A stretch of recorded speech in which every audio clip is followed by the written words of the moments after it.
You are listening to Real English Radio. Whoa, whoa, whoa, whoa. And this is Talking About Nothing number 7, bro. We already at number 7. I know it's been a while since I hit you with an episode about nothing. But what I also know is it's been a lot of episodes, man. This is episode number 78. But in total, I just checked a second ago. In a year, I've done 110. This will be 111. And it's just funny to think about. On average, I think it's been like 2 episodes a week for about a year now. And I want to give a big shout out to all y'all that have been listening to episode after episode, listening to me talk about absolutely nothing. All the Patreon subscribers, people showing love. You know what I'm saying? I appreciate y'all. Now that all that mushy gushy shit is out now that all that shit is out the way, like I said, we talking about nothing, man. We back with another TAB. Maybe I should just start saying that. This is TAB 7. I don't know. But what I do know is I want to talk to you about a show that you've got to see, my friend. This Netflix series. Even if you don't have Netflix, you got to subscribe just for the month to check out actually 2 shows. I'm going to tell you about one and then the other. That didn't come out right. I was planning to tell you about one, but then I thought of another. That's what I meant to say. So even if you don't have Netflix, I highly suggest you just, sign up, cancel it after a month, do what you got to do. But the Vince Staples show, this is what I wanted to tell you about. You might not know, but Vince Staples is a popular hip hop artist from Long Beach, California. And this happens to be one of my favorite hip hop artists. Now, at this point, I would consider him to be mainstream. But in my mind, he's an underground rapper. Because I started listening to him back when he was an underground rapper. I still think about him in that way. And maybe you don't know the difference between mainstream and underground. Because to be honest, I don't know if any other genres of, well, yeah, of course they do. I was going to say that other genres of music might not use those terms, but of course they do. It's a universal term in the world of music, right? There's underground rock bands and mainstream rock bands, underground, whatever. I don't know. You can tell I only listen to like 2 genres of music. Anyway, the difference between mainstream and underground. Mainstream, when I use that word, I'm referring to artists that are like nationally and internationally recognized. You'll probably hear them on the radio. You'll hear them in video games, in movies. Like a lot of people know who these artists are. They are famous for real. They're in the mainstream of media that flows through everyone's radios, televisions, now cell phones or whatever, headphones, you know what I'm saying? Underground, as you might imagine, refers to artists that are, let's say, even if they're not, how would I put that in words? Like they might be famous, but on a much smaller scale. Like they have their audience, they have a body of work, they're quality artists, but they just haven't, for whatever reason, made it to the mainstream where everybody knows who they are. So it's as if they are underground. You're walking around on Earth, you can't see them because they're still underground. But there are people who know about them and listen to their music, etc., etc. Hopefully that makes some kind of sense to you. So what I was saying is that I still think of Vince as an underground artist. And yet not just from a fame standpoint, but when you think about the kind of music he makes and the originality, the authenticity of it, I think that to me is something that is characteristic of underground hip hop, which is why I prefer underground hip hop. Because it's not to say that there aren't mainstream artists that make a fantastic music, but generally speaking, an artist, especially in hip hop, I can't speak about other genres, but an artist will start being known by nobody. I mean, I guess that's universal, but when it comes to hip hop, there's so many artists that I've seen when you watch their progression year after year, when they start as underground artists and they have to work for every fan or supporter that they get, and they're putting out tons of quality shit, and it seems like nobody's noticing. It seems like they're never going to hit the big stage. There's just a certain level of hunger that you can hear in the music. You know what I mean? I mean, like the voice, their energy, the things that they're saying, the beats that they select. There's just a certain level of like, just I'm all in at this point. You know, they just got this goal and they're working towards it and they're just rapping their fucking asses off, man. You know, it's just a level of hunger that doesn't necessarily persist once an artist gets to mainstream. Like a lot of times when you get to the mainstream, you're being consumed by the masses. And therefore, a lot of artists, whether they choose to do this by themselves or their labels putting pressure on them, or they feel like they have to keep up with the trends and shit like that. A lot of artists, when they hit the mainstream, they'll just start making shit that's digestible for the majority of people. They'll start making art that appeals to a wider range of people because they want a wide range of people to consume their shit. They're mainstream. They want more and more listeners, more and more money, more fame. They want to be known as the best across the planet. I don't know what they think. I'm just, you know what I'm saying. I'm generalizing.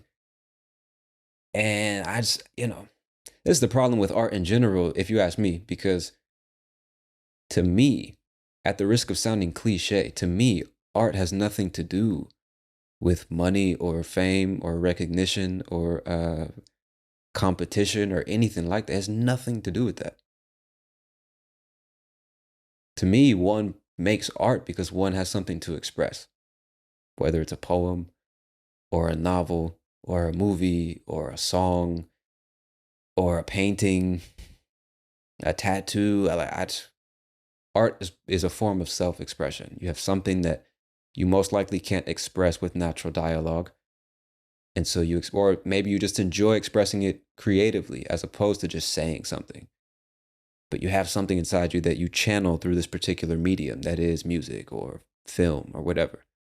But it's just because you have something to express, like you feel you need to get this out of your head or heart and onto paper or the screen or in somebody's headphones or something like that. Like real artists, this sounds corny as fuck, but real artists typically produce art because they can't do anything else. Like they feel they just need to do it. You know what I'm saying? It has nothing to do with money. Obviously, we have to make money. We got to pay bills. We got to buy food and shit like that. So of course you have to turn your artwork into a business, but those two things they're unrelated. Business is all about creating a product or a service and then putting that thing in front of potential customers and they give you money in exchange for solving a problem that they have. You're hungry. I'm going to make a burger and sell it to you for $6. I just solved your problem and you gave me money in exchange for that. And it's in my best interest to make the best possible product that I can so I can keep you as a customer and you tell your friends about it and I can raise my prices and blah, blah, blah. But how can you put a price on a piece of artwork? Or like, how can you say that one is better than the other? To me, that just doesn't make sense. I know we speak in that way, like in a general sense, just so we can communicate with each other. But I mean, like for real, how can you say that like this album is better than that one or this actor is better than that one? You can't really say that. It's more like I appreciate this one more than that one. I appreciate this one less than that one. Because like think about the band or the rapper or just the artist, somebody that you really think is just fucking shitty, bro. Like you hear their music and what the fuck is this shit? Why do people listen to this dumbass shit? Think about that person. Even they have thousands of people who love that shit. So is it good or is it bad? You know what I'm saying? And just the other thing, like I said, is how you put a price on an album or a movie or a painting. It's just weird. So once money gets involved, it's not art anymore. That's really what I'm saying. It's not art anymore. Now it's business. What I don't remember is why I was even saying that shit. I just got so far off track. I wanted to tell you about the Vince Staples show. That's what it was. That's what it was. Yeah, what's up with my memory, dog? I think it's all the weed smoke. It's only I only realize how ridiculous it is when I say to another person that I started smoking weed at 15. Like all that time when I was doing it, I didn't think anything about it. But then when I say it to another person, I'm like, damn, 15, bro. And that was almost 15 years ago. It's fucking wild. But anyway, I remembered I was telling you about mainstream versus underground and how there's just something about underground rappers who don't feel like they've made it to the mainstream yet. There's just a different level of hunger. And it seems like they feel more free to take creative risks, say what they really have to say, and make the music that's truly important to them, regardless of if they're going to win a Grammy or make $1 million off the album. They're just making their shit. And when you get to mainstream, I say you like I know what I'm talking about, but it seems to me when a lot of artists get to mainstream, they just think like in an entrepreneurial way how to protect and make more money and be appealing to the masses as opposed to making what they want to make. You know what I mean? Underground shit is just so much more raw and creative and honest, you know, and original, unique, you know what I'm saying? So I prefer underground hip hop. Like it breaks my heart every time I talk to somebody, both Americans and foreigners. Like it breaks my heart when I tell them what type of hip hop I listen to and they've never heard of the people I listen to. I'm like, what the fuck is going on here? How do you love hip hop and you've never heard of these artists, bro? How you say you love hip hop and you ain't never heard of Zero? You love hip hop, you ain't never heard of Freddie Gibbs, Dom Kennedy, Vince Staples, Harry Mack. The fuck, Benny the Butcher? What are you talking about, bro? You love hip hop? Fuck out of here, bro.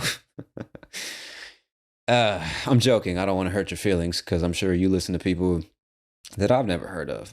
That's the beauty of art, isn't it? Is that there's just something for everybody. That's why I don't think there's good or bad art. There's just, it appeals to certain people. Like I think Picasso's paintings are fucking stupid. I don't understand why they sell for so much money. You know what I'm saying? You go to a contemporary art gallery and half the shit in there looks like it was made by 6-year-olds. The fuck are we doing here? This ain't artwork, bro. What the fuck are you talking about? You know? Somebody just took a paintbrush and painted a red X on it, and this represents the pain. I'm like, shut the fuck up. Shut up, dude. What are you talking about? I don't mean to sound like a dick. I'm not trying to be a dick. If you've been listening to the pod for a while, you know I got a fucked up sense of humor. So don't take that too seriously. But you know what I'm talking about, bro. Come on, dog. If you appreciate artwork and you go into a museum and somebody just took 3 paintbrushes, 1 green, 1 red, and 1 yellow, and just put a couple strokes on the canvas, people traveling from around the world to see this shit, take pictures and give awards. What the fuck is you talking about? You know what I'm saying? This is like another example. Something that to me just seems so like, what's the word I would use?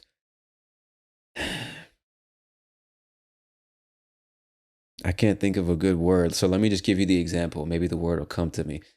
But speaking of art, something like the Oscars or the Grammys, when we decide who had the best album of the year, who's the best actor or actress this year, that shit to me is just so dumb, bro. I don't understand like the point of that type of shit.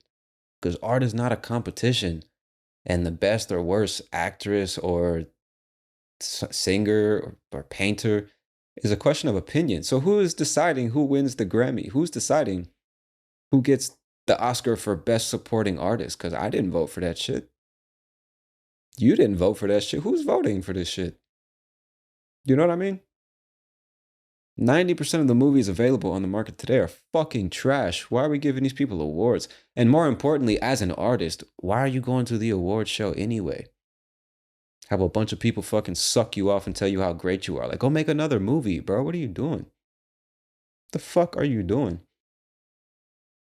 I don't know. It's just weird. A bunch of artists get together and like pat each other on the back, pretend that what they're doing is so fucking important. It's like, bro, this is the antithesis of art. What are we doing here? Fuck are we doing? I'm sorry, man. I didn't mean to be so negative there. I just wanted to tell you about an amazing show. It's taken me what are we doing on time, bro? It's taken me 15 fucking minutes and I still haven't got to the point. My bad. I wanted to tell you about the Vince Staples show. Vince Staples is one of my favorite rappers. I think he's one of the most underrated artists of my generation. His songwriting skills are up there with I say the best of them. You see how I'm talking naturally as if there's best and worst, but I'm just saying he's one of the most unique and creative and intelligent songwriters in the genre of hip hop, at least from my generation. You know, just like even especially when you listen to his interviews and shit and try to what's how would I say that? When you listen to the way that he thinks, the stuff that he talks about, you can just tell it's just a different type of artist. Like he's not your average just rapper. He's a real artist. Because there are some dudes that can only rap. You just put on a beat and they only know how to make words rhyme, and that's it. But there's never really any substance or creative vision, or nothing like that. I'm not saying that's good or bad. I'm just saying that Vince seems to be more than that. Writes amazing, highly intelligent, and creative songs, but he can do more than that. And he's showing that with this TV show, The Vince Staples Show, available on Netflix. And obviously, he wasn't the only person involved in creating that show. There's producers and writers and directors and camera people, photographers, all that stuff. There's tons of people that bring it together. But it's his show, his idea. And so knowing what I love about him and his music is just the coolest shit ever to see his face pop up on Netflix. Somebody that you would never expect to get their own Netflix show. But he did it. And I think it's fucking incredible. And the show is just like his music in the sense that it's unique. Lots of like very intelligent bits of humor, even though nobody's telling any jokes. It's just very creative, original TV series.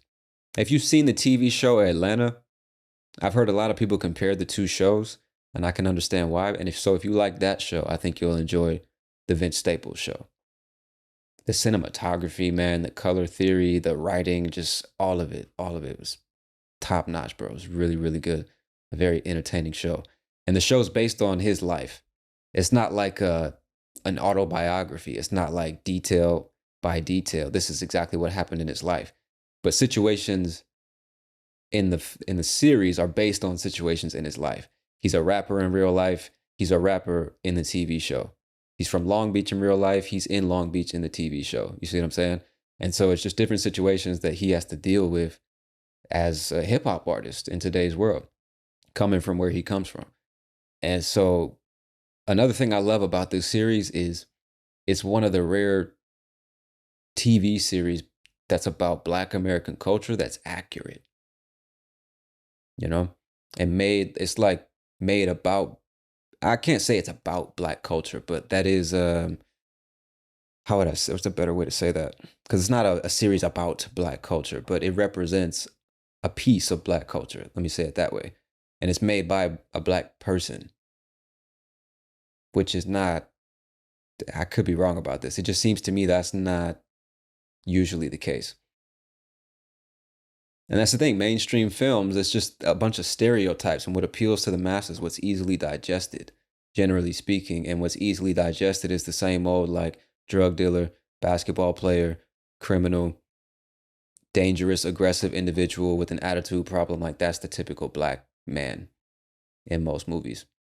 It's always some negative, like horrible shit. Every movie about Black people it's always drama and murder and drug dealing and fucking baby mamas and shit.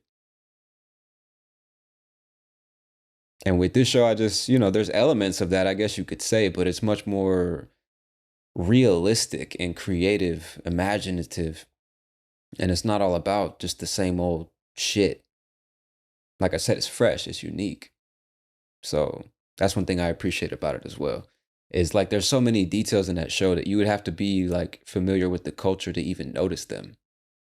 Like if you watch the show, I think the best way to watch that show, if you're not from the US, and don't have a deep understanding of the culture, I would say like watch it with an American. That sounds ridiculous. I'm just saying, if you could talk about it with an American or watch it, that would be ideal. So they could like point out and explain all the details in that show that most people will probably never pick up on. It's interesting, I'm sure everybody feels like that whenever they watch something about a culture they're connected with. I'm sure you guys feel the same, right? But yeah, I just had to recommend that one, dog, because it's one of my favorite artists. It's a great show. I think y'all will like it a lot.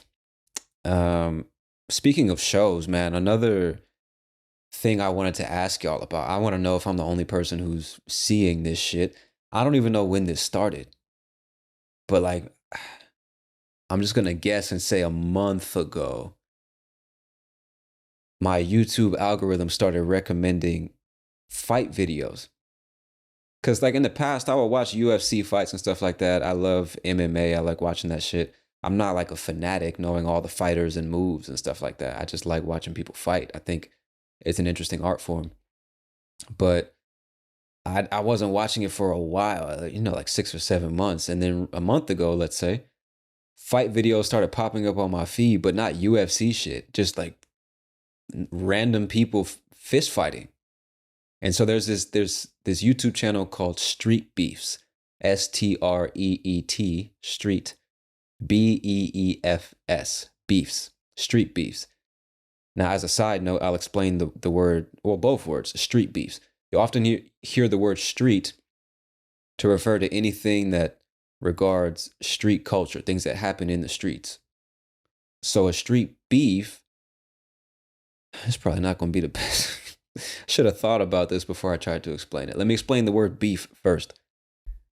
Beef is slang for a problem that you have with somebody, drama, some type of issue that you got with somebody. So if I got beef with you, it means that you and I have a problem that needs to be settled. You know, maybe I found out you were texting my girl behind my back and I didn't know. Now we got fucking beef, dog. Like we got a problem, you know? Or I don't know, your son beat the shit out of my son. And now our kids have, well, that's not a good example. That's really not a good example. But you get what I'm trying to say is like, you did something that I think was wrong. You did something wrong to me and now I have a problem with you. We got beef. Or I did something that you didn't like and now we got a problem. We got beef. There's drama or an issue between us. It's like, it's slang. I can't even say exactly where it comes from though. I would say like street slang because I believe it comes from like street culture, like people who live a street life. Because it's not something that you're going to hear in other. Damn, it's really hard to explain that because like so many things about street culture have been exported to the world through hip hop music, movies, and stuff like that. So now a lot of stuff that came from the streets is being said and done by just normal people, even though they don't come from that kind of place. For example, like smoking weed, people have been doing that for a long time, but I think it really became popular and cool once Snoop Dogg started talking about it in his songs, just as an example. So I think the same thing with the word beef. A lot of people know what that means, even if that word isn't really used all the time in their culture. You see what I'm saying? So anyway, beef is just like a problem or drama that you got with somebody else. So street beef is like a problem that it's like, how the fuck do I explain street beef? Because I would say like beef you got in the street. But let me just explain the channel because then it'll make so much more sense. Jesus Christ, Tom. All right, so Street Beefs, the YouTube channel. It's like, think about UFC, but just random dudes. Like there's really no regulation. There's no administration. It's just, I haven't done enough research on the channel to tell you, but it seems to me there's a small group of guys that just decided we love fighting, we love MMA, we love the whole culture. And so we're just going to start setting up fights. Maybe like some of y'all know who Kimbo Slice is, the OG, the legend, who would just be fighting in people's backyards down in Florida. I think he's from Miami. They would just show up with random dudes and in somebody's random backyard, have a fist fight as if it was Madison Square Garden and they're fighting for a title. But it was just for street credibility, like just for their reputation, being known as the best fist fighter or something like that. It wasn't for like a televised event. So similar to that, except these guys typically they've built like little rings and cages as if it really is the UFC. So they have the cage just like at the UFC, but it's somebody's backyard. And then two guys go into the cage, they shut the door, and they fight just like they're in the UFC. I think each round is 3 to 5 minutes. And typically you have to choose a fighting style. So they'll have a boxer versus another boxer and they have a boxing match. Or it'll be an MMA fighter versus an MMA fighter, and then they have a MMA fight. You see what I'm saying? But it's just random, it's just normal dudes like you and me who just sign up. Maybe they want to fight in the UFC one day. They want to get noticed so they can go on this platform, have a really good fight, and maybe be noticed by somebody online and get a call from the UFC or Bellator or some shit like that. I don't know why they do it. But I have heard some guys say, I hope to go to the UFC one day. But the point is, it's just regular dudes, bro. Just regular fucking dudes. Just just sign up to fight. Not even in shape half the time, wearing like dress shoes and a suspenders and a tie, boxing somebody else. It's fucking weird, man. It's weird. Now they do have weight classes. Um well, yeah, they do. They do. So it's like a heavyweight fighting a heavyweight, a flyweight fighting a flyweight.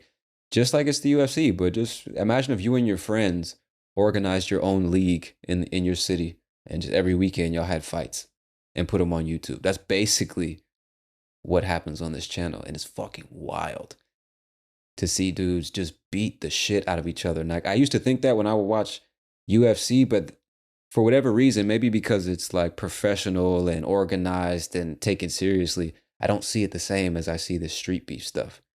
You know what I mean? I don't know why. It just seems wild to me. Like normal dudes, half of them don't even really train. They just want to fight. Just beating the shit out of each other, bro. And as soon as they shut the door and they start fighting, you can see who really knows how to fight and who doesn't belong in this fucking ring and who does, you know what I'm saying? It's wild. And it just makes me appreciate violence. You know what I mean? Like when you watch action movies and shit, there's gunfights and there's fights. All that shit's choreographed. Half of it's not even real or realistic. But when you watch like two regular guys step into a cage voluntarily, I'm not talking about a problem at the bar where somebody said some slick shit and you pop them with one. I'm talking about you and this guy say, we are going to fight on Saturday. Like high school shit. I'm going to see you at 3:00. You know what I'm saying? And then you show up on Saturday. You put on your fucking 4-ounce gloves or whatever they are, walk into the cage, they shut the door, and you just fucking get after it. Just because. Just like you volunteered for this, bro. The fuck? There's like a particular type of person that just wants to fight all the time. I'm not that type of person. It's just wild, man, to watch. It really makes me appreciate violence, you know, because shit, like, what's funny to me, what I think about sometimes when I watch these videos is getting online or even in person, hearing people speak so casually about violence. I beat the fuck out of that guy, bounce his head off the concrete, or I shoot him up, or fucking war this and that. And generally speaking, the people who speak so passionately about it have never experienced real violence. You know what I'm saying? Real violence. Like up close and personal. Have it done to them or have done it to somebody else or seen real violence. Somebody really get their head split open till you can see the white meat. Somebody really getting shot in front of you or stabbed or some shit. Bombs going off. Like most people have never experienced that. So they don't appreciate violence. You know what I mean? Like it's just, man, just seeing how fragile, that's what it is. It's like seeing how fragile we are as human beings. How easy it is to break somebody's body down. And I don't say like, I'm not even going to say that. But I'm not going to say that. What I am saying is it's just interesting to appreciate how fragile our bodies are. You know what I mean? And how quickly you can go from just having a casual Tuesday afternoon to having your bones broken, your head split open, never being able to walk again, you know? Just crazy, crazy shit. There's so many ways that we can get hurt. I want to do an episode pretty soon about all the different ways that human beings can die. Because that to me is interesting. I know that's kind of dark for some of y'all, but that to me is interesting. Because when you think about all the other forms of life on the planet, there's a very particular range of ways, very small number of ways that they can die or that they generally die, right? Think about dogs or whales or fucking chimpanzees or horses. Most of them are not out here in gunfights. They're not getting stabbed to death or poisoned. You know what I'm saying? They're not fighting like wars and dropping bombs on enemy fucking horses and shit. You know what I'm saying? They're not getting hit by cars most of the time. You get what I'm saying? It's generally speaking, they die from a small number of things, but human beings, there's so many ways we can die, dude. There's so many ways. It's insane. I saw a video on TikTok a couple weeks ago. I don't know why this shit shows up on my feed, bro. But apparently there are these people that like I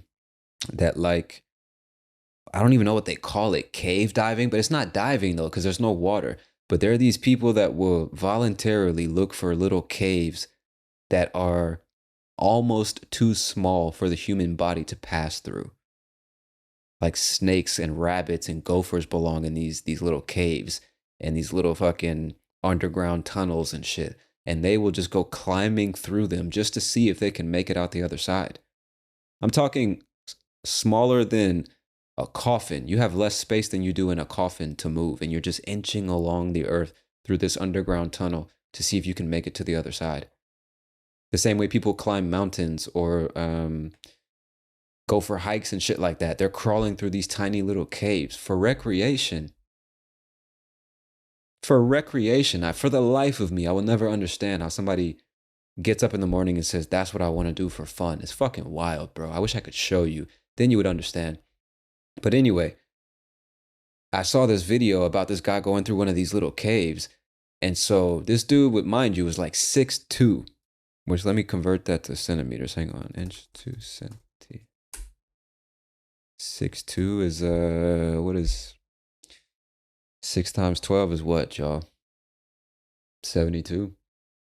Plus 2, 74 inches.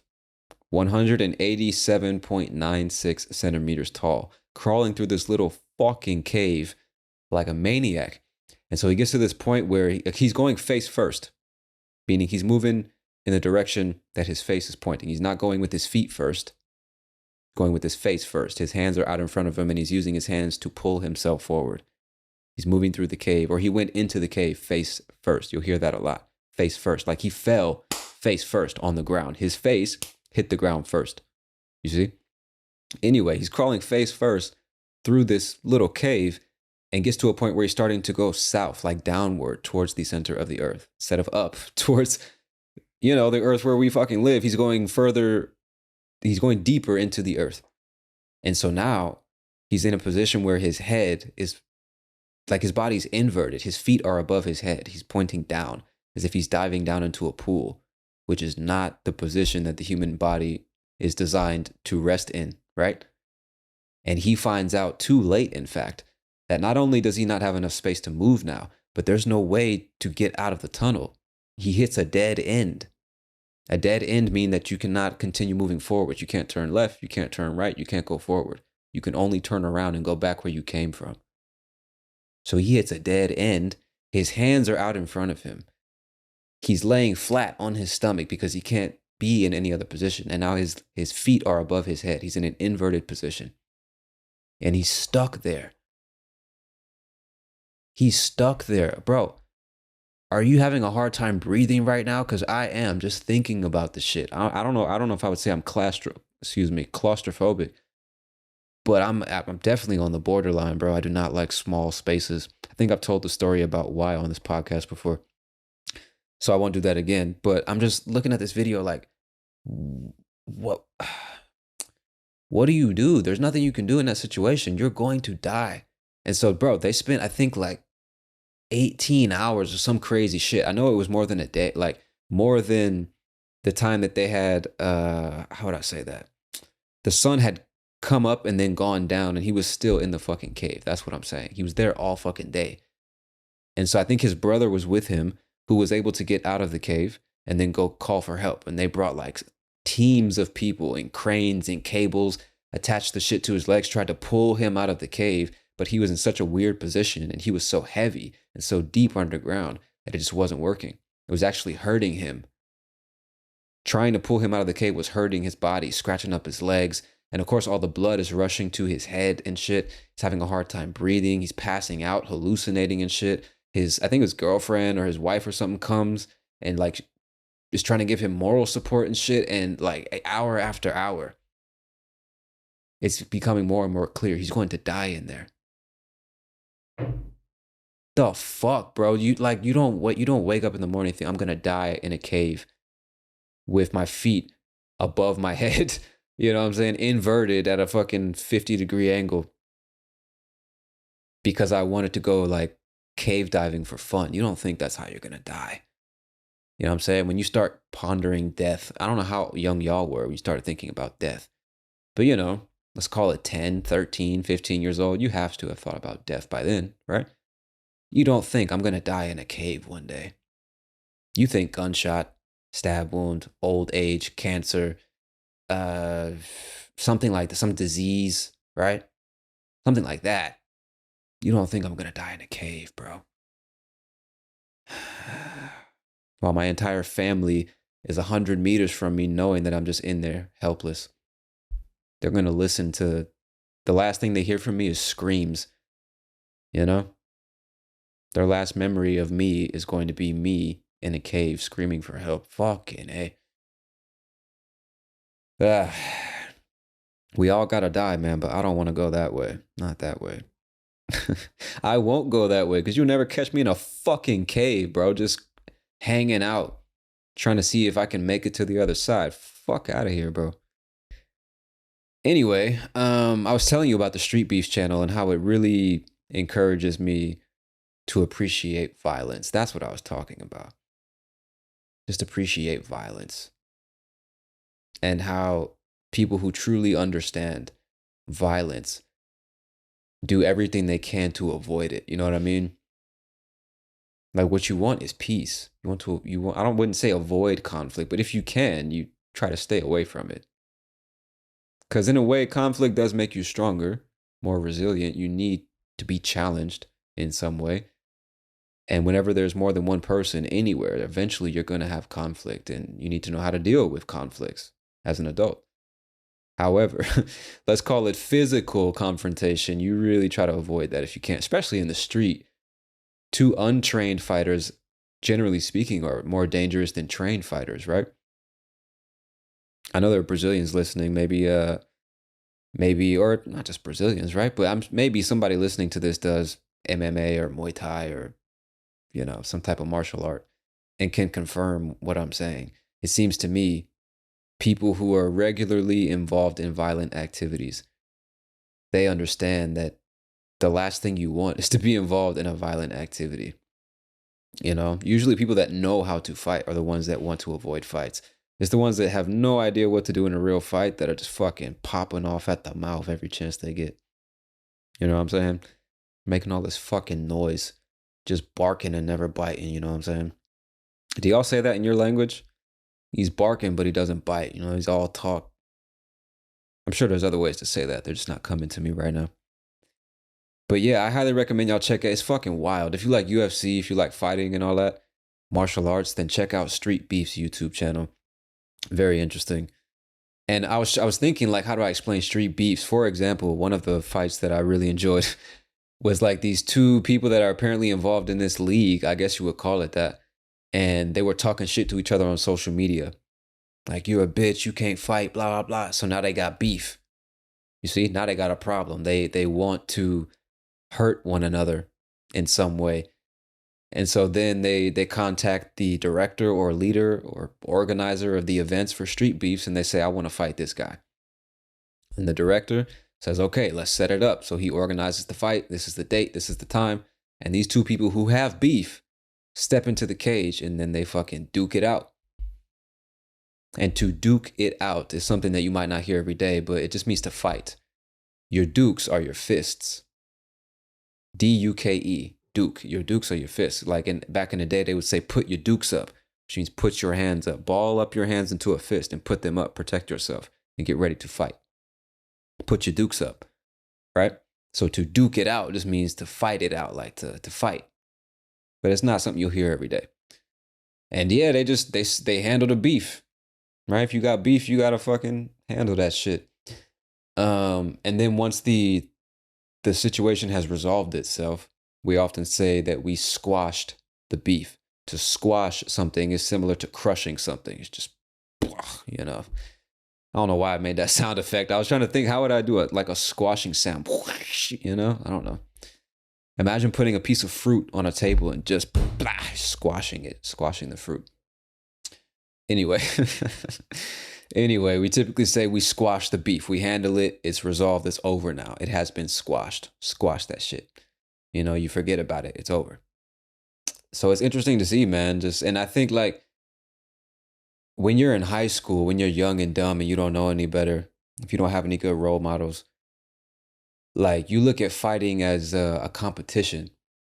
You look at it as a winner or a loser in the sense that whoever knocks the other dude out or makes the other dude quit, whoever beats the other dude up more is the winner, and therefore he deserves more respect. He's the one that has the right to talk shit now and call the other dude a bitch. Say, yeah, fuck you, little pussy, you know what I'm saying? But when you, at least me, I can't say you, but as I get older, to me, I look at fighting like the only thing that matters is respect. It really doesn't matter who wins or loses a fight. That's just ego. Like, we're not professional fighters out here competing for titles and shit. So if you fight somebody in real life to settle a beef or whatever, it's not about who beats who up. It's not about who wins or who fucks the other dude up, at least not to me. Obviously, that's important. You don't want to lose a fight.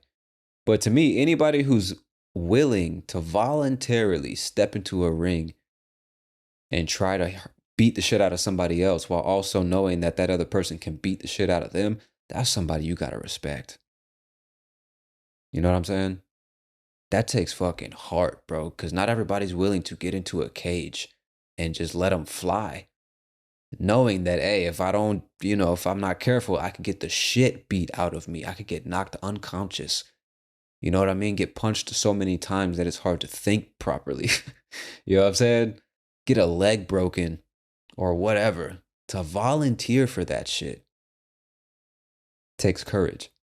And anybody who's willing to do that deserves respect, if you ask me. It doesn't matter if you get the shit beat out of you. It's the fact that you were man or woman enough to stand in front of this issue and fucking deal with it. That's the way I think about it, So that's why it's always like it bothers. I want to say bothers me, but I don't like to see when there's a fight, whether it's in the UFC, street beefs, or in the actual street. Somebody wins a fight and then they get arrogant and cocky and stand over the other dude and say, yeah, you fucking bitch, you little pussy, da da da. I don't like to see that shit.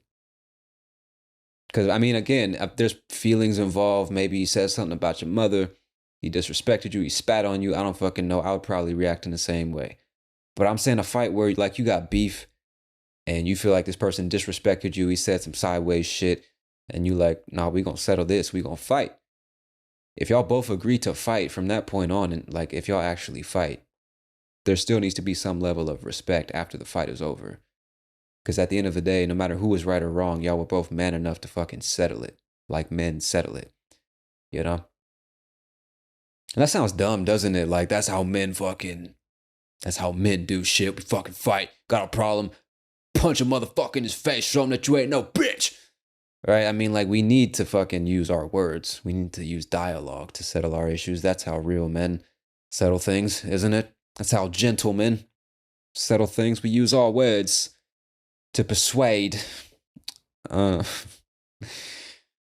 don't even know what I'm talking about anymore. I just wanted to tell you about street beefs, how I like watching the fights, and how my appreciation for violence has deepened after watching those videos. Because like I said, bro, like you witness real violence. I'm not just talking on the screen. I mean, you witness it for real or you participate in it. Like, who wants that shit? You know what I mean? And like I was saying earlier, like two untrained fighters in the street are so much more dangerous because they're not even aware of how vulnerable they are. Like how quickly you can go from just talking shit to somebody planting their foot on the side of your face so hard that you literally go unconscious. You fucking pack your head on the ground and crack your skull or some shit. You know what I mean? Ah, dude. I've seen some nasty shit, bro. Just nasty fights. Ah, man. So yeah, I don't want that shit. I'm praying for peace out here, bro. I don't want no problems. You know what I'm saying? Yeah. Anyway, check out the Vince Staples Show, available on Netflix. And Street Beef's available on YouTube. That's what I've been watching lately. The other show I wanted to tell you about was Black Mirror. I know that you probably heard of this show. You probably seen it. I know I'm late to the fucking party. I didn't have Netflix for a long time. I actually resubscribed just so I could watch the Vince Staples show. And then one of my students, shout out to you, Adriana, she kept telling me, like, you gotta watch Black Mirror. You're really gonna love the show. Because we always talk about dark shit, me and her. We have a similar, like, dark, fucked up sense of humor. So we like talking about dark shit. So she kept recommending this show because on that show there's a lot of dark shit. I cannot believe I went so many years without even like giving it a try. But I'm really glad I did. If you haven't seen Black Mirror, I want to say Dark Mirror. I keep forgetting the name of the show. It's Black Mirror, right? Fucking A, hang on. Yeah, right? Yes, Black Mirror. God damn. So yeah, Black Mirror. If you haven't seen it, you gotta fucking check it out. It's like a really interesting mix of drama and thrillers situations and like psychological aspects to it, societal aspects to it. It really makes you, it's like this dystopian version of our world that's strangely not that far from our reality. You know what I mean?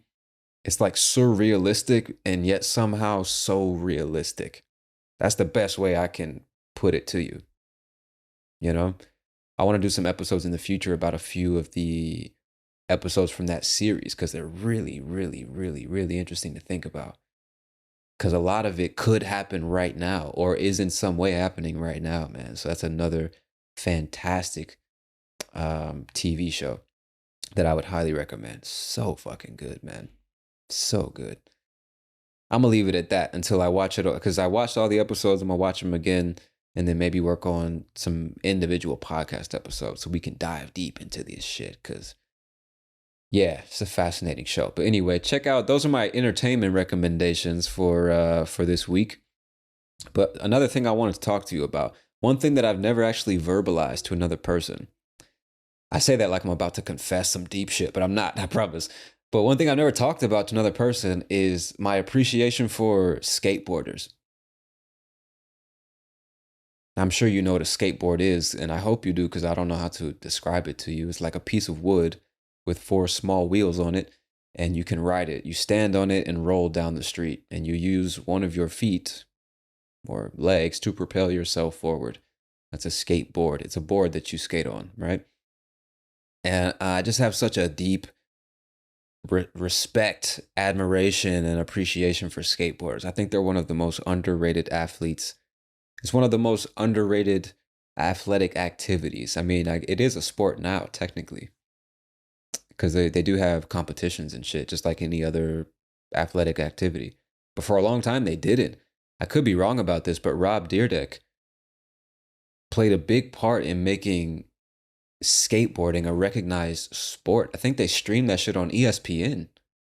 I'm pretty sure it was Rob Dyrdek that, if he's not the founder, he definitely played a part in founding the Street League, which is like the NBA or the NFL or for skateboarders.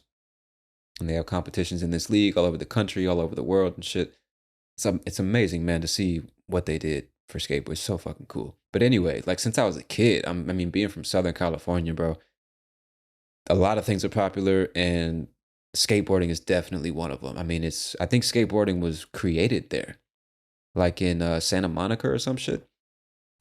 Pretty sure they made a movie. I'm not pretty sure. I know they made a movie about it. I think it's called The Lords of Dogtown.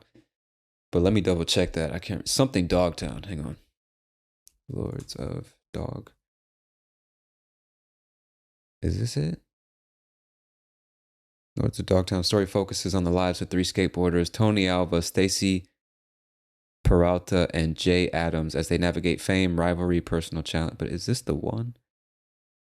Lords of Dogtown is based on a true story, but takes liberties with how it really was. Characters who are deeply involved in the whole scene are left out entirely.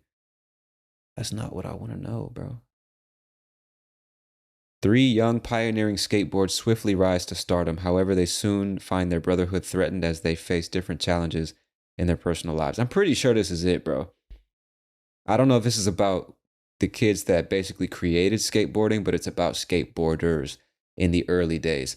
Like back when, like it's in this movie, they show the kids who were surfers originally, I'm pretty sure. And then they discover skateboards. And then they discover that rubber wheels are better than cement wheels or some shit. And then they start hopping into people's backyards that has swimming pools in them. And if the swimming pool was empty, they'd skateboard in the swimming pool. Like that's how that shit got started, apparently. Um, but anyway, yeah, like coming from Southern California, like skateboard culture is super strong to this day. And so I grew up around kids skateboarding. I tried that shit for a while. Like when I was in third or fourth grade, this kid that lived across the street from me, Alex, I'll never forget that guy. He was probably 17 or 18 at the time, and I was a little kid. I was probably like 8 or 9. But I remember he skateboarded. So me looking up to him, wanting to be like him, I tried skateboarding, but it never worked out for you, boy. That's not where my zone of genius lies. Anyway, I tried skateboarding or whatever and just have always been an admirer of the culture, of the activity itself. I dressed like a skateboarder, wear Vans and fucking jeans, t-shirts, and a snapback or some shit, you know, with the LASD logo or whatever. I look like the typical skate kid from Southern California most of the time. And although I never like got good at skateboarding or did too much of it, I just admire skaters because it's one of those activities, kind of like golf, where it's just you versus your fucking self.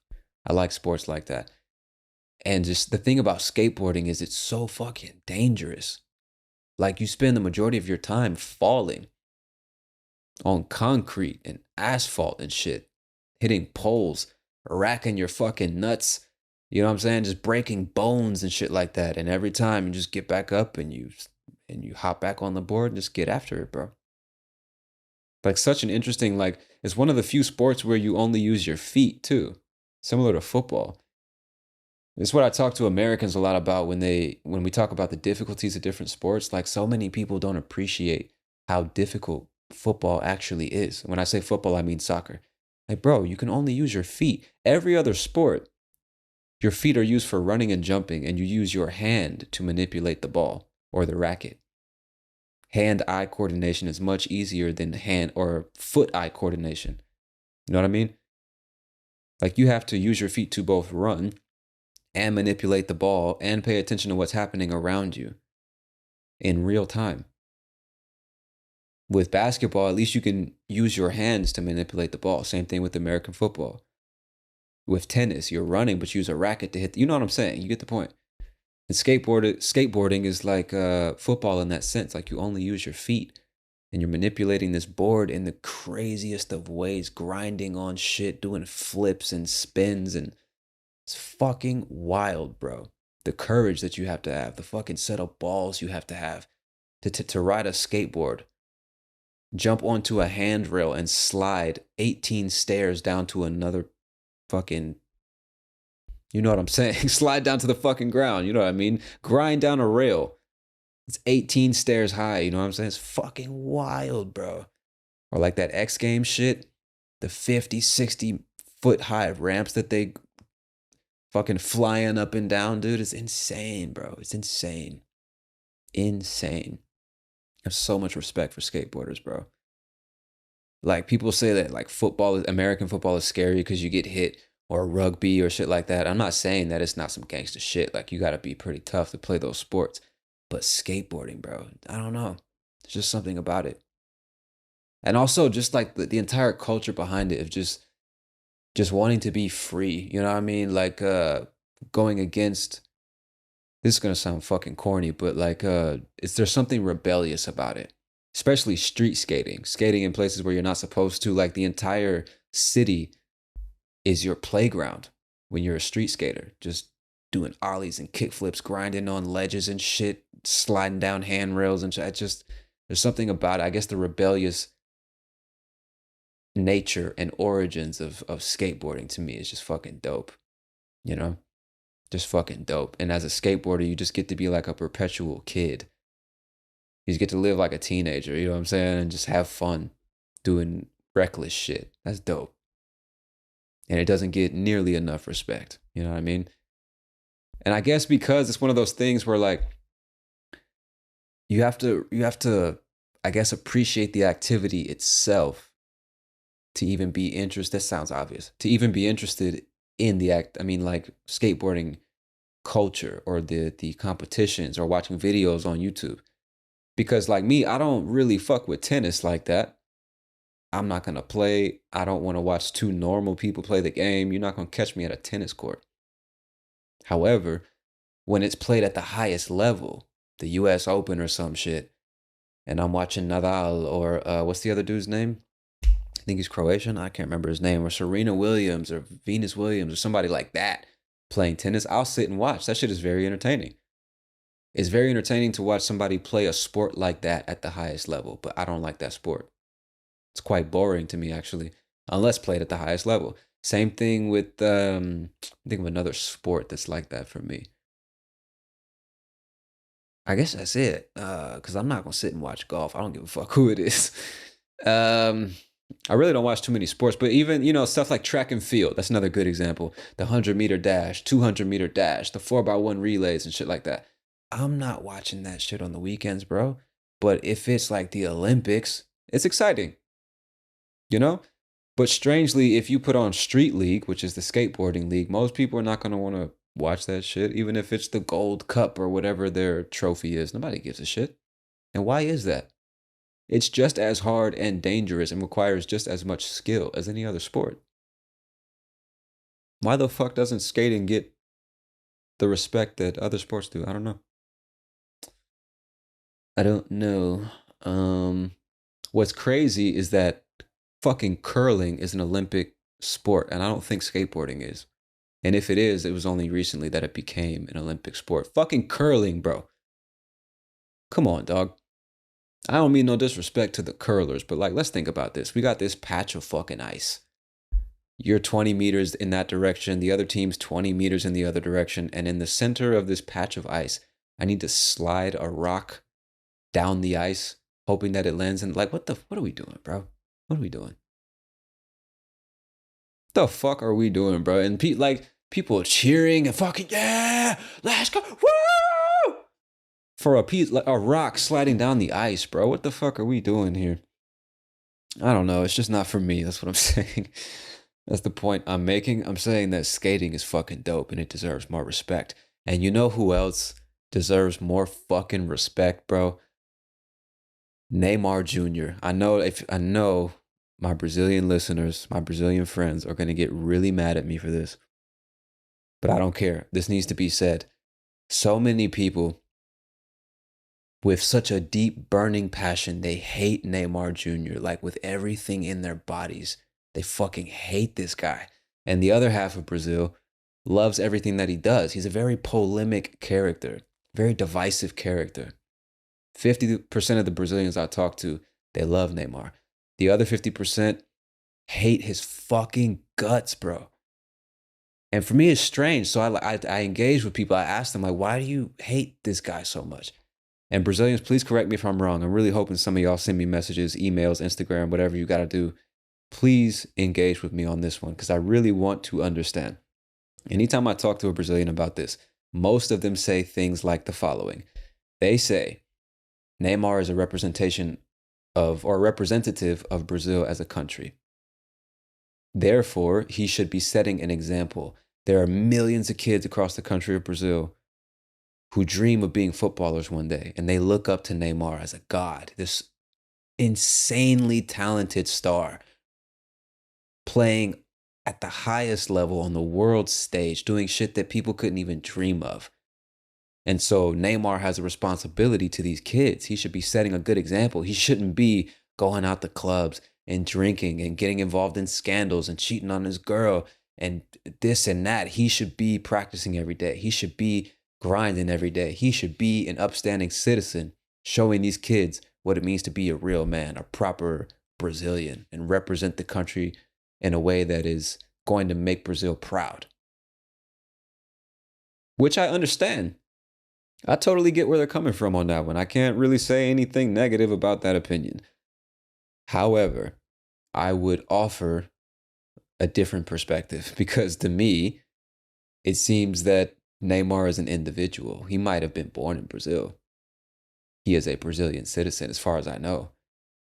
But to think that he is responsible for all the young boys and girls who dream to be footballers is a little, I don't know, dog. It just doesn't make sense to me. I don't understand how he would be responsible for that. Now, obviously, if you're at that stage, you are aware of the fact that people look up to you. But to me, that doesn't mean you're responsible for setting an example for all these people. You don't even fucking know them.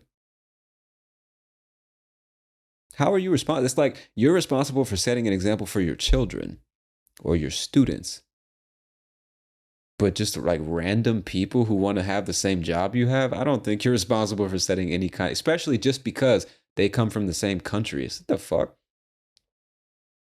And maybe I think that way because I'm American, I'm individualistic. Maybe that, I'm sure that's has something to do with it. But I'm not saying I don't understand the concept of representing one's country. Obviously, it's better if you behave in a positive, respectable manner than it is behaving in a negative manner, because people are going to judge you based on your appearance and your nationality first. They're going to say, oh, Brazilian people are like this when they look at Neymar. I understand that. I'm just saying that's not Neymar's problem. That's the world's problem. Who's choosing this, like, put all these expectations on this man when he just wants to play football? Am I tripping? Like, that's the way I see it. That's the way I see it. I'm not saying I don't see where half of Brazil is coming from. I see where y'all are coming from. I'm just like, how is that his responsibility, bro? I don't get it. Because then I always ask the question, like, okay, Neymar is a role model for your son, but shouldn't you be the one setting an example for your son? Shouldn't you be sitting your son down and explaining your perspective on Neymar and why your son shouldn't behave like Neymar? Isn't that your responsibility? Why is that Neymar's responsibility? Why the fuck do so many people? This is what I'm asking. Genuinely asking. I'm not talking shit here. I'm genuinely asking. Why do so many people care what this man does with his free time? If he wants to like pay for hookers and drink gin and fucking whiskey every weekend, like that's his business, bro. He works hard, makes millions of dollars. I think he has a right to do that. It's his fucking life. Like, why do we care? I don't understand why we care. Why do we have to have an opinion on what this famous person is doing? Like, we don't even know him. We don't even know anybody related to him. We've never even been in the same building as him. Why do we care? I just don't understand that. They fucking hate this guy because he's setting such a bad example, such a bad representation of Brazilian people. It's like, well, why don't you be a good representation then? Why are you worried about what he's doing? You know what I'm saying? It's like the same thing with social media and all this other shit. Like social media is polluting our kids' minds, making them crazy. It's like, yeah, but you gave them the phone. And you're clearly not setting a good enough example, because if you were, they would be behaving like you. But you're most likely addicted to your phone and all fucking crazy from the shit you consume. So what are we doing here, bro? Go buy a fucking mirror. You know what I'm saying? It's just weird to me, man. I don't understand why that's not what I'm trying to say. It's weird to me that so many people hate this dude just because he's living his life. You know? That's fucking weird to me, man. That's weird. It's like when we talk about the best people to ever play the game professionally, he has to be in the conversation, bro. And I don't mean any disrespect to any other Brazilian players, but like, name another Brazilian player that can do with the ball what Neymar does with the ball. Ronaldinho, of course, like I would never compare those two. I honestly don't like comparing football players, because it's just, you can't, like the Messi Ronaldo conversation is so stupid because they're two completely different players. They play in two completely different ways, two completely different responsibility. But anyway, I'm just saying I would never compare Ronaldinho to Neymar, but I'm saying like name another player that is that creative and is clearly having that much fun, clearly has that much control over the game. Name another one, bro. Name another one. I know that there are others, but I'm saying like, let me say that a different way, because I know there are other creative players. But I'm talking about like top 5, just creative, fucking stylistic flair, entertaining, actually scores goals, like just a fantastic, fantastic footballer, just naturally gifted. Is he the most disciplined? I don't know. I wouldn't put him on that list, but I mean, that really doesn't have anything to do with whether or not he's a great footballer. He's fucking amazing. Like, if you watch, just go on YouTube and watch some clips of Neymar's skills from any year, and it's fucking mind blowing what he can do with the football, dude. It's insane. It's insane. It's insane. It's like all of that gets overlooked because people don't appreciate the way he's living his life, because he's involved in drama, scandals, he's partying, he's not training as much as other people think he should train. And that's the funniest thing to me. It's like, bro, you work at fucking Apple, or you work at an insurance company, you work at a school or something, and you're mad because Neymar is not training as much as Neymar should be training. What the fuck is, like, what do you even have to do with this man, bro? It's so weird.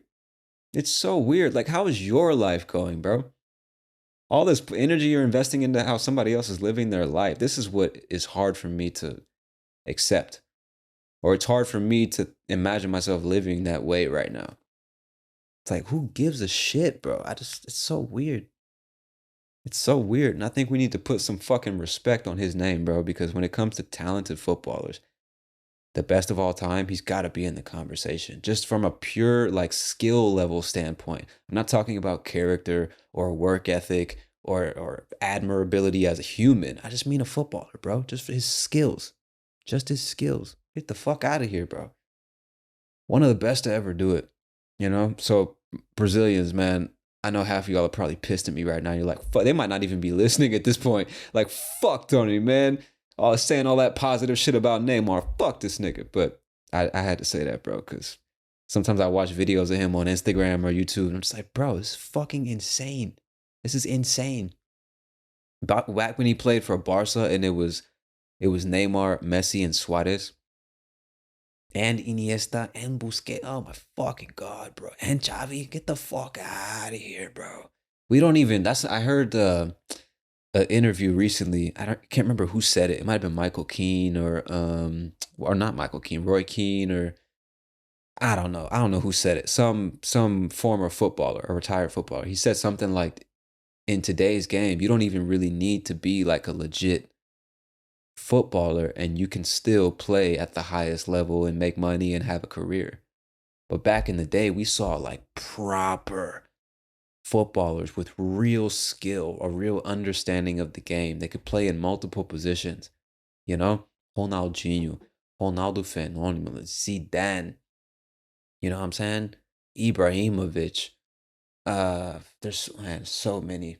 Obviously Messi or Ronaldo, Xavi, Iniesta, Pirlo, David Villa. I mean, like, I could go on and on, bro. If I really stopped and thought about all the fucking talented players we've seen over the years. Drogba, Yaya Touré, fucking Pogba. Jesus, man, there's just so many talented footballers. It's insane. I actually feel bad that more names aren't coming to my mind, because like, we need to stop. As a football fan, we need to stop and appreciate all of the beautiful games and moves and skills and passes and goals and blocks and saves that we've had the privilege of seeing over the years. It's fucking wild, man. Man, and it's just like these days, when you look at a typical Premier League game, it's just a lot of running. Like, if you can run, then you can play in the Premier League. You don't even necessarily have to be a highly skilled. That's disrespectful. I don't want to say it that way. You don't have to be like a well-rounded footballer to play at the highest level. You know what I'm saying? Like, there aren't, at least in the Premier League, there aren't so many standout players that just have a deep understanding of the game, real control on the field, really making plays, really playing their position, you know what I mean? And doing more than just running into position and waiting for somebody to pass so they can try to score a goal. Does that make sense to you? And I agree with what he said wholeheartedly. It's very rare that you see that kind of player anymore. It's just not like it was 10 to 15 years ago, or let's call it 7 to 15 years ago. It's just not the same, bro. Like, it's so frustrating to me watch, at least Premier League. That's mainly what I watch. I watch highlights of Spanish, like La Liga, sometimes Italian stuff, German stuff, but mainly Premier League. I'm a United fan. And watching the games, I don't even watch the full games no more. I just don't have time. But watching the highlights, let's say, most of the goals that get scored is not even like fantastic skill, with all due respect to these players. It's not even like it's just he's an unplayable attacker and you just can't stop him anyway. A lot of it's just shitty defending. Like when you stop and analyze the game that's being played and how the goals get scored, it's usually just fucking lazy dudes who are getting paid millions of dollars. And they're just lazy as shit, not defending like they should be, not following their man, not contributing to the team effort, just walking around looking up at shit, ball watching, not even really trying. It's just shitty defense. Is the reason for so many goals these days. Not because it's just amazing teamwork and a talented player who scored an unstoppable goal, but because a lot of defenders and midfielders are just fucking lazy, not doing their jobs, you know? Which obviously could have been the case back in the day before I even started watching football. I'm just saying that's something I noticed about the game today. It's all about attack, attack, attack. There's so much running, or you got people that'll play like possession ball and shit, but I don't know, man. I don't know.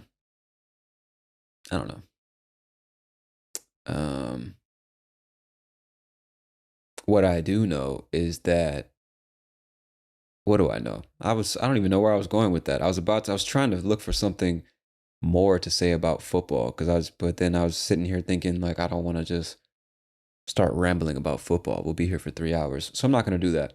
One other thing I wanted to tell, how we doing on time, bro? Jesus. 1 hour and 11 minutes. All right, last thing I want to talk to you about. Maybe the last thing, because there's more things I want to talk to you about. The next thing I want to talk to you about is the Apple Vision Pros. Have y'all seen these, bro?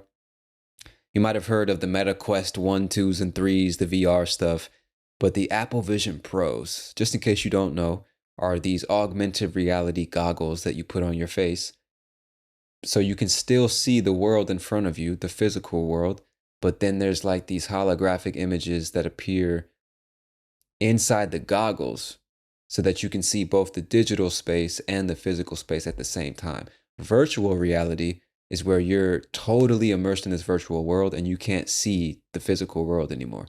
I'm sure you've seen people with the virtual reality goggles on running into walls, knocking over furniture, breaking TVs and shit. That's VR. But AR, you can still walk down the street, see what's going on in front of you, but also see the digital stuff inside the goggles. So these Apple Vision Pros have been taking social media by storm the last couple of days or weeks or whatever. And people, a small number of people, because they're $3,500 fucking dollars, a small number of people have purchased these goggles and are posting crazy videos on social like, oh, look, I can like multitask and do 6 things at once now instead of just 3, which is fucking insane to me. I'm not saying augmented reality is bad. I'm not saying I wouldn't buy them if they were a reasonable price. I'm just saying like I don't necessarily know if that type of technology has widespread application at this point in time. That's what I'm saying. Because I've seen examples like an example video of a surgeon with the Apple Vision Pros on, and they're doing surgery, but inside the goggles, they have different charts and statistics and things they're monitoring, or they can search for information without using their hands or whatever. And that is cool. That allows them to do their job more effectively. But like your average person, why do you need to be answering an email, watching YouTube, and have TikTok open at the same time? You can't look at all 3 at the same time, so why not just do one at a time? I don't know. I don't see how that is useful in most situations. Like I've seen videos on social of people walking down the street, like doing gestures and looking at their digital space as they continue to walk down the street. Like, why is that a good thing? Why do we want more people walking down the streets using digital devices instead of just walking down the fucking street? And I definitely use my phone when walking sometimes as well. I try to keep it to like places where there are no people, or I pull it out, check the time, check something real quick, and then put my phone back in my pocket. I'd say 95% of the time I'm walking down the street with my hands free, because I just can't stand a fucking individual who's walking down the middle of the sidewalk, never once picks up their head. They're just so immersed in their bullshit Twitter or Instagram or TikTok or whatever other dumb shit, completely unaware of the world around them. I cannot, bruh, that shit, like, man, man. Sometimes I wish like violence was acceptable against certain people doing that. Sounds really bad, really dark. But man, I hope one of y'all can fucking feel me on this. There's just certain things that people do. It's like we should be able to fucking attack people for that. And walking down the fucking street completely unaware of the world around you, that like we should be able to slap the shit out of you for that. You know? That should be socially acceptable. Anyway, I just don't want to be that guy. So I don't see any benefit in having more people like that. Even if it's augmented reality and you can see the world in front of you, like, why do you need to be walking down the street like, there's nothing that important that you can't stop, move to the side of the sidewalk, handle that shit, and then keep moving. There's nothing that important, bro. 98% of the time, there's nothing that important. Your cousin just got in a car accident. Your mom just died. All right, answer your fucking text, bro. Pick up the phone, whatever. But like Drake tweeted about fucking flip flops. Who gives a shit, bro? Get the fuck out of the way. Ah, dude, I can't stand that shit. Like, if you know me, you've been listening to the podcast for a while, you know I just can't stand. I cannot fucking stand inconsiderate people who consciously inconvenience other people. Just walking down the street in this zigzag pattern that makes it hard for people to pass you when you're walking too fucking slow. Looking down at your phone, bumping into people, making people like have to walk around you just because you're not paying attention. Crossing the street without looking, you know, shit like that. Standing in line, like taking 16 minutes to decide. Like, bro, you get to the front of the fucking line. You've been waiting in line for 13 minutes. I know that because I'm standing behind you. You finally get to the front of the line and you don't know what you want to order, you piece of shit. The fuck out of here, bro. People like that. People like that. It's just a pet peeve of mine. I don't mean to get too negative or animated here. That shit just makes my fucking blood boil. The murderous thoughts I have on a daily basis, bro. Like, I really hope we don't get to a point where all of our thoughts are recorded somewhere, because they would put me under the fucking jail. Real shit, bro. I can't stand that shit. But anyway, why was I saying all that dark shit? The Apple Vision Pros. What do y'all think about these? What do y'all think about augmented reality? That's what I wanted to ask you. Because again, in very niche situations like mechanics, surgeons, shit like that, I could see why they would need that technology. But your average person, I just don't see the need for it yet. I'm waiting for somebody to show me how that would be helpful. Now, I could see if they were just regular glasses, not some goofy ass ski goggles that you have to wear walking down the street, but just normal wearable technology like looking glasses, sunglasses or something. That would be fucking cool, where you're walking down the street and you can see the weather forecast. Hey, it's about to rain. You might want to get home in the next 30 minutes. Or you look at something, you hold up a piece of fruit that you've never seen, and you ask your glasses, hey, what is this? It analyzes it because it has microscopic cameras on it, and it tells you this is what it is, this is where it's from, this is what you need to know about it. Or you see a snake, and hey, glasses, is this snake poisonous? And it'll tell you yes or no. Shit like that, where like the visual world being explained to you just through your glasses that are just normal glasses, and they still allow you to see the regular world. That's fucking cool. But not $3,500 cool. You know what I'm saying? That's wild shit. That's wild shit. So yeah, I guess when they make it like just regular glasses, I could see some daily practical uses, because it would be cool to not have to pull out your phone to look at a lot of stuff. However, a lot of stuff does just belong on the phone or the computer or the TV, and you should wait until you find a quiet place where you're not bothering other people to then check those things out, not in the middle of the fucking street, right? Fuck out of the way, bro. Dude, I'm not about to go back down that road. I'm trying to keep it positive up in this bitch, you know what I'm saying? But yeah, that's what I wanted to ask is, what do you think about these Apple Vision Pros? Because it does seem we're going in that direction. Augmented reality, virtual reality. Even if it takes another 10 years to become mainstream, it looks like we're going in that direction. And I'm not saying if that's good or bad. I'm just saying I don't know if it's good or bad. That's really what I'm saying. It's hard for me to imagine all the good. It's easy to imagine the bad. So I'm asking somebody, maybe one of y'all has a different perspective and you can think of tons of applications for this technology and how it's going to make so many people's lives better. I don't know. I don't know. What I do know is 3,500 seems a bit greedy. I don't know who that product is for. You know what I'm saying? There's, like, most people don't make that in a month. The fuck is, I don't know. I don't know. Apple be tripping sometimes, bro. I mean, they make fantastic products, which is why they can charge that price. But Jesus, dude, you got to draw the line at some point.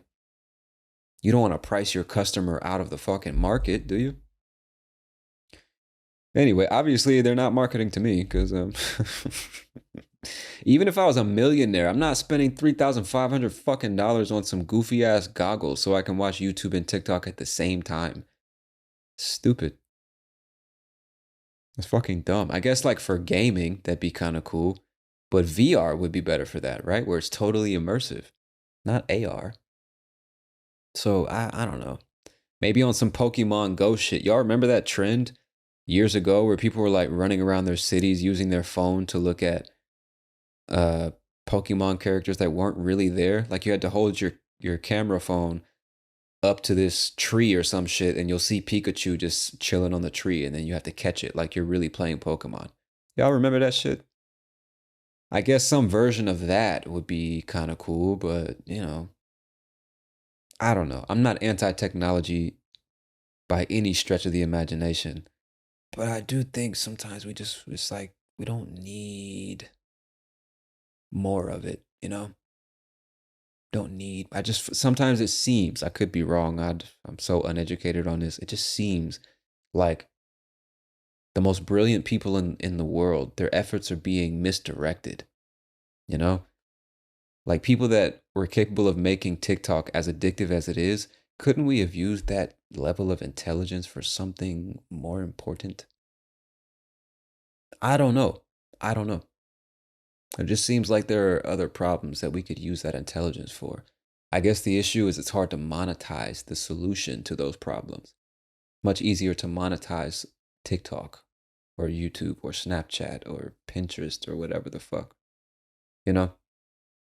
Um yeah, I don't know. I don't know. I guess that's the dreamer in me. Just the dreamer. Yeah, I feel this falling off the rails, y'all. So I think it's I think it's time to get up out of here. We had an hour and 1 hour and 22 minutes, mate. I think it's time to get up out of here. So as always, man, thank you for your time and your attention. I hope you enjoyed talking about nothing. Number 7 to be exact. Much love to all the new listeners. Much love to all the old listeners. Much love to the Patreon subscribers. Much love to all of y'all, man. I'm just out here trying to spread a little bit of love up in this bitch, you know what I'm saying? Put a little positivity up in your motherfucking spirit. Wake up, baby. It's a new day. Maybe I should start doing like Monday morning motivation. Like on some Goggins shit.